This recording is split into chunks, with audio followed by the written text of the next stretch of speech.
bán cũng thế. Nó rẻ quá đi bán hàng cũng chán lắm. Ôm đấy vào cái sọt ra nằm xuống. Bay thao lọt ra cái sao.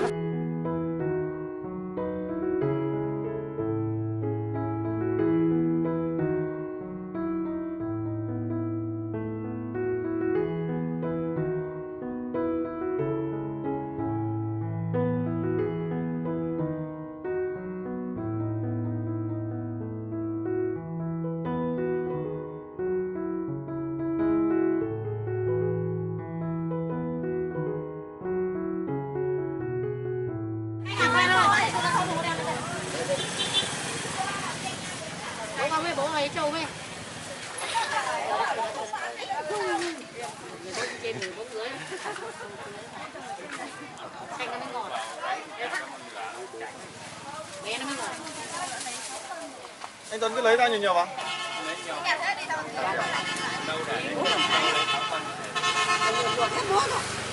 Thế được rồi, để con đấy để trâu.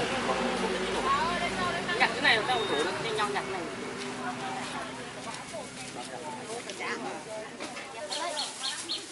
Đây mọi người bắt đây.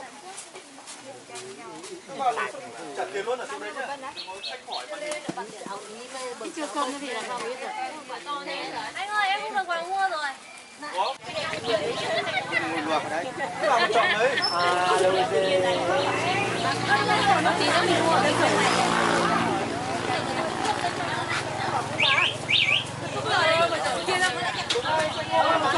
Sâu đi rồi mấy cái nữa rồi.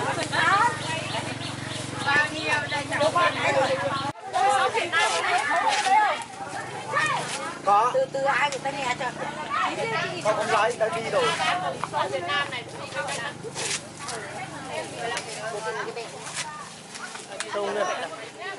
Trâu đang ngộ. Nhà có trâu. Tôi thấy cái nhà mày. Ai đòi các bạn đứng ngoài nhà. đấy khỏi ta già ra. Không bán vỏ đâu. Bác vào bóc cho nó sạch vào. Cái nó bảo là không bán. Nó có bán đéo rồi nhưng Nó bảo không bán thì lại lời Chí cồn xong lấy chứ. đấy mà không quay cái chỗ để giúp mà cho nó ra. Đây là nó bảo không bán mà vẫn lao vào nhặt rồi đi. Đây một cân. Ghê một cân ghê. Đây.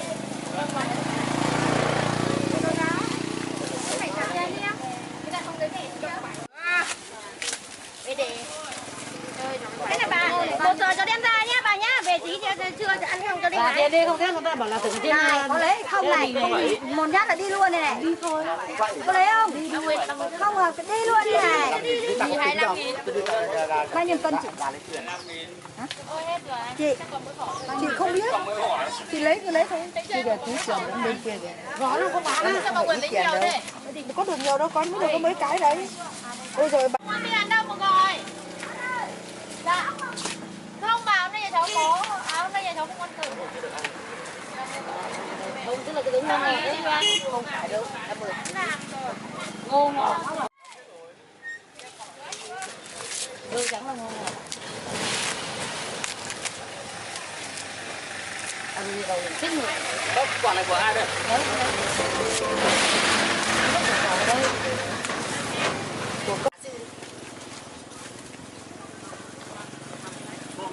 Một cái 7 nhân nó 15 đấy. Thơm cá đấy.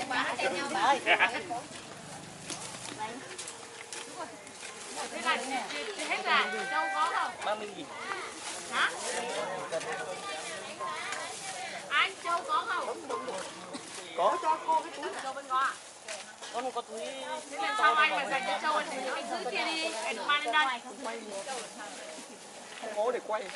Thì bây giờ là mua như thế thì phải canh hết rồi là cả quà. Nó bảo không bán đâu, tao đứng ngoài tao bảo thì cái thấy họ cứ bóc mình cả đó thôi.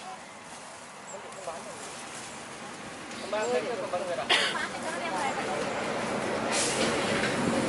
Bán chả ba đó đây. 45.000 à? Hả? Hôm đấy rồi.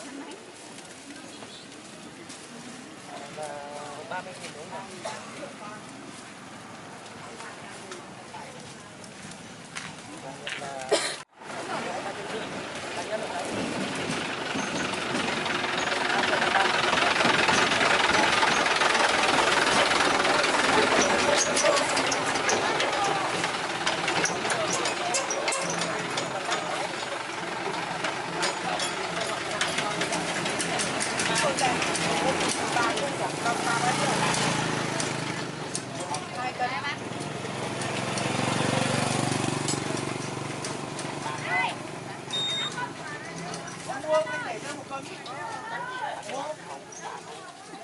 Cho nên đặt bên quay cảnh đặt nhỏ hơn xong cho cái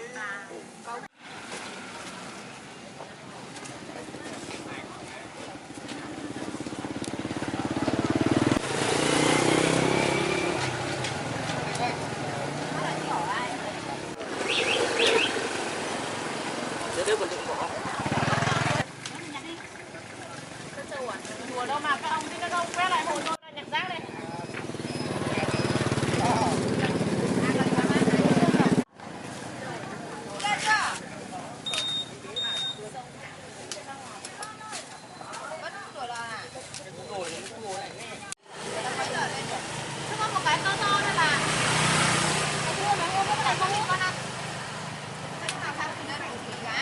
Anh ăn gì không?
Ui, quả này ngon thế.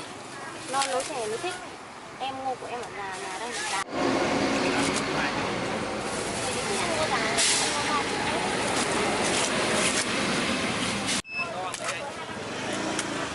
Nó không được 10 cân đâu nhỉ?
là cái gì đây?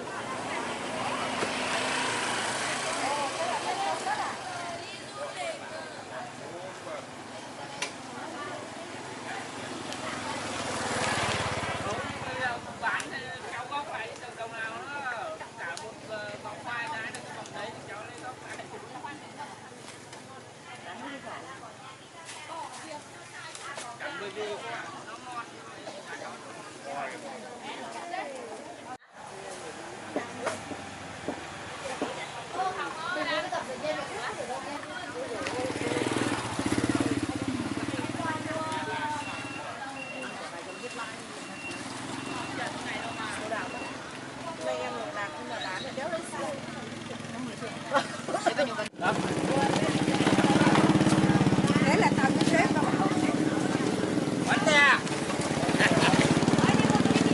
Nó già già ta nhặt ra 6 cái rồi đấy là bốc đất.